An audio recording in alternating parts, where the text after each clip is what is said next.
আমার পোলার লেগে মাইয়ার অভাব নাই। দেখছ কারে বিয়া করাই নিয়ে আইছি, তোর থেকে সুন্দর মাইয়া বিয়া করাইছি। দেখিস 1 বছরের মধ্যে আমার পোলা সন্তানের মুখও দেখবো, বাপ ডাকাও শুনবো।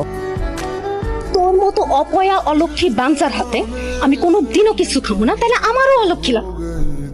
তাছাড়া এমনও তো হইতে পারে এই মিষ্টির লগে তুই এমন কিছু মিশে আনছস যা খাইলে আমারও ক্ষতি হইব। আমি এমনই এক হতভাগী নারী যে নিজের স্বামীর বাসর ঘর নিজের হাতে সাজাইছি। তুই বাসর ঘর সাজাইছিস, খুব ভালো কথা, কিন্তু তোর কি আক্কেল জ্ঞান বুদ্ধি বলতে কোনো কিছু নাই? আমরা দুইটা মানুষ এখানে বাসর করতেছি, তুই হুট করে এখানে ঢুকে পড়লি কেন? এখান থেকে যা হইতাছি একদম ডিস্টার্ব করবি না। High high high high Sonia, এইসব তুমি কি করতেছো? কি করবো আবার? রান্না বান্না করার প্রস্তুতি নিতেছি।